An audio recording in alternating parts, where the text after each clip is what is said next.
Hey guys, what's up?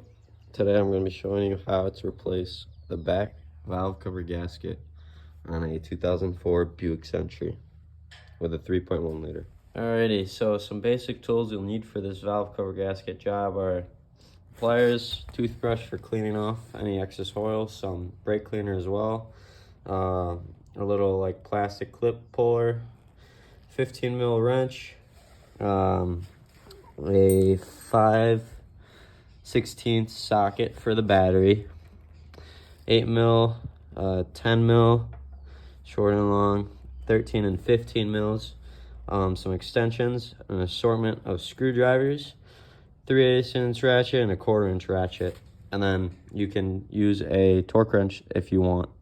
Otherwise, you can just get the bolts snug.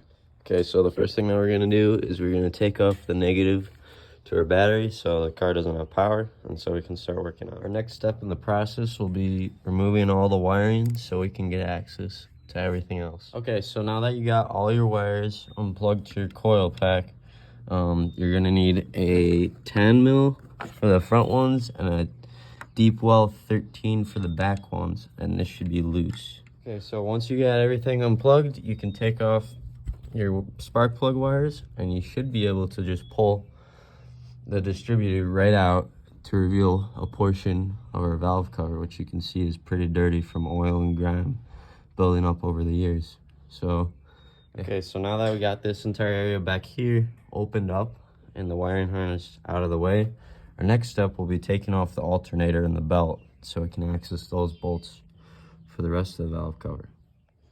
Okay, so to take off this belt, you will need a 3/8 inch drive ratchet, and as you can, I don't know if you can see very well. Let me grab this.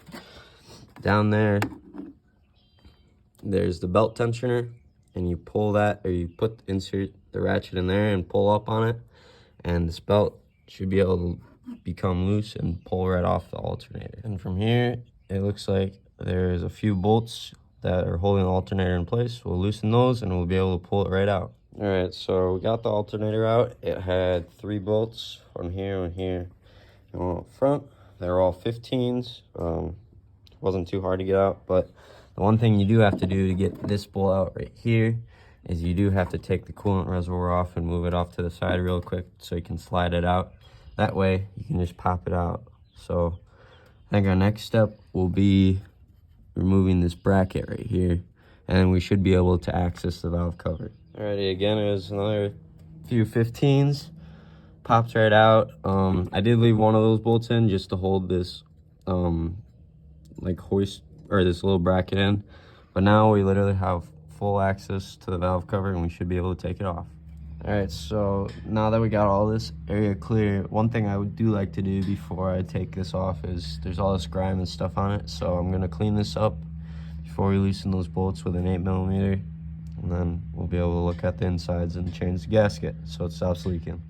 All right, so cleaned a little bit around the surface. I know it's still not very pretty, but I got some of the gunk out of there just so it limits how much falls into the engine when we take these off. So that'll be our next step, is taking these 8 mils off. There should be 4 of them, 2 on top, 2 on bottom. Pretty simple. All right, got it off.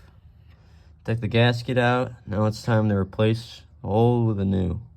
Alrighty, so I tried to get a bunch of the grease off, use some brake clean.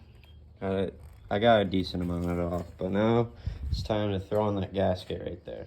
All right, guys, so got the valve cover gasket in. It's seated properly all the way around. Our next step will be torquing down these 8mm to 89 inch-pounds each. All right, so now we properly got the valve cover gasket in place. It's all cleaned up. We're going to reverse the steps, and we're going to put on this bracket that holds the alternator. And we basically just reverse all the steps we did before, so I'll be putting this on now. All right, so got the alternator in with all the bolts and brackets on this side and behind and right there. So our next step is to plug it in, and also put our coolant reservoir back where it goes, since we got that bolt in right there. And we'll also put this belt on as well. Alrighty, so we got this belt on, coolant reservoirs in, 2 bolts right there. Those are 10mm. Just use a 3/8 inch drive to use the tensioner to pull this back over. Got distributor coils in, or what? Yeah, I don't know what it is, but we got this back in. 4 bolts, 13s and a 15. It might have been a 15, or let's see right now. These two, yeah, or it's 2 13s on the back and then 2 10s in the front.